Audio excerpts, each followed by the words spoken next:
अच्छा, कहीं ऐसा तो नहीं है कि ये आप क्योंकि आप लाखों स्टूडेंट्स भी होंगे, लाखों लोग भी होंगे जो आपसे जो है वो बराह रास्त उस पे भी कांटेक्ट में भी रहते होंगे, तो क्या आपको लगता है कि ऐसा तो नहीं है कि ये सारी हर्डल्स जो है वो इस वजह से बनाई जा रही है जानबूझ के, कोई करप्शन की वजह से या चेक इन बैलेंस डिपार्टमेंट का नहीं है, इस वजह से किया जा रहा है? नहीं, कुछ चंद लोग हैं जिन्होंने इसमें कार्टेल बनाया हुआ है और एक इजारादारी बनाई हुई है, और वो गवर्नमेंट भी जानती है और हमारा डिपार्टमेंट भी जानता है, और उनका मुहासबा करेंगे तो ये हमारी मेन पावर भी इम्प्रूव होगी, आसानी भी होगी, और ज़्यादा से ज़्यादा जो है वो लोग बाहर जा सकेंगे और वो वहाँ से रेमिटेंसेस भेजते हैं, हमारे मुल्क को फ़ायदा होता है।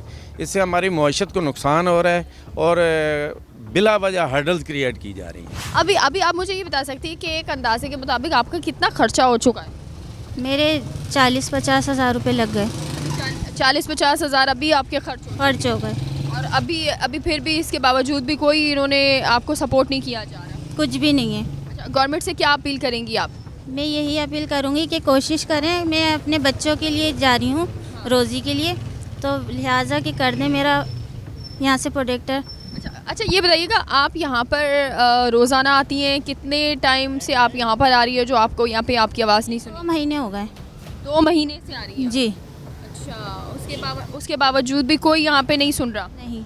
और वहाँ से कफ़ील की कॉल पे कॉल आ रही है कि आप कब आएंगी, यहाँ पे देर हो रही है, वीज़ा ख़त्म हो जाएगा मेरे पैसे भी ज़ाया चले जाएंगे।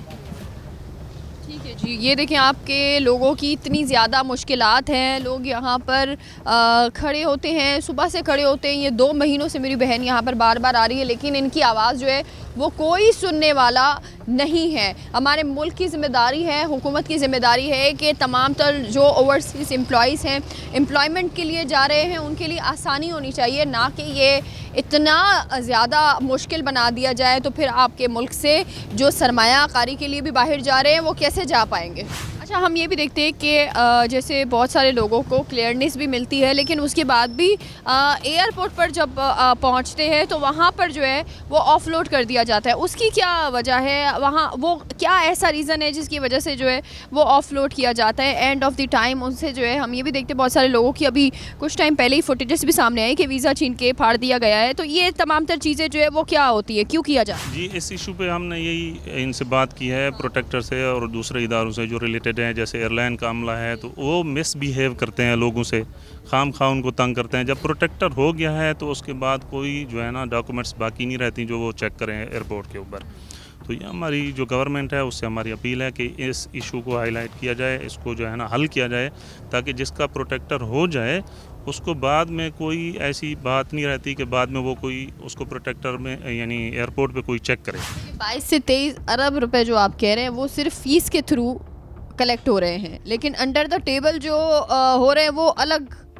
एग्जैक्टली यही है। इसमें जब आप फ़ीस कैलकुलेट करेंगे तो तकरीबन 8 लाख के करीब जो मेडिकल्स हो रहे हैं, तो उसकी फ़ीस आप कैलकुलेट करेंगे तो तकरीबन 22 से 23 अरब रुपए है कि इसके ओरिजिनल जेन्युइन जो इस टाइम पे फ़ीस है जो हमारी वर्कफोर्स बाहर जाने के लिए बढ़ रही है।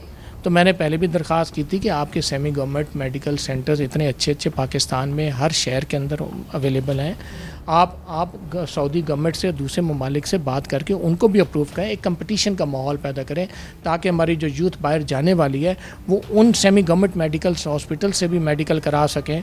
और साथ के साथ उससे क्या होगा कि आपको हेल्थ मिनिस्ट्री में भी वो पैसा इंजेक्ट होगा, और साथ के साथ ये है कि उनको आसानी मिलेगी जो कि एक लड़का एक छोटे शहर से बड़े शहर में जाके मेडिकल करता है। ये तो मेडिकल की सिर्फ फीस है, ट्रैवलिंग कॉस्ट अलग होती है, उसके रहने की कॉस्ट अलग होती है, उसके बाद अगर रिपीट मेडिकल हो जाए उसने दोबारा आना है तो वो उसके अंदर अलग से कॉस्ट आती है। तो ये अरबों रुपए की तो करप्शन भी इसी में हो रही है। आपको एक डॉट बता दिया जाता है कि जी आपका एक जी लंग्स के ऊपर डॉट है, आप दोबारा आ जाए, अंडर द टेबल चल रहा है ये। इसको किसी न किसी मिनिस्ट्री के अंडर, किसी न अथॉरिटी के अंडर लेना पड़ेगा फिल फॉर। अच्छा, आप ये बताइएगा, आप यहाँ पर खड़े हुए कब से खड़े हुए? मैं तकरीबन सुबह से आया हूँ यहाँ पर। अच्छा। जी। तो क्या कह रहे हैं आप? कुछ भी नहीं, बहुत मुश्किल का सामना करना पड़ता है यहाँ पर, जो लाइनों में खड़ना होना पड़ता है। जो पैसे देते हैं उनका पहले काम हो जाता है, और जो यानी कि अपने थ्रू काम करते हैं वो सारा दिन जलील होते हैं, 2 दिन भी जलील होते हैं यहाँ पे।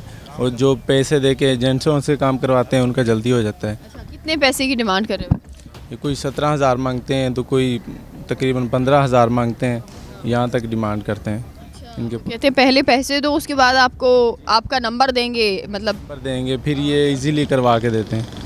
अभी ये सारे डॉक्यूमेंट्स आपके हमें नज़र आ रहा है, पासपोर्ट भी, ये सारी चीज़ें, ये तो सारी पूरी नज़र आ रही है, इसमें कुछ कमी है? नहीं, ये अभी पूरी है, मैंने भी पैसे दे के काम करवाया है। जी हाँ, कितने पैसे दिए?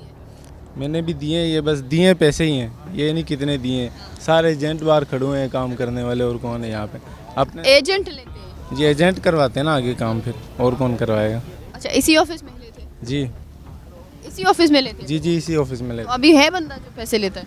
अभी होगा वो अभी यहाँ पे? नहीं, पता नहीं कहाँ गया, मैंने तो नहीं पहचाना उसको अच्छी तरह। पैसे दिए, बस अपना काम निकला है।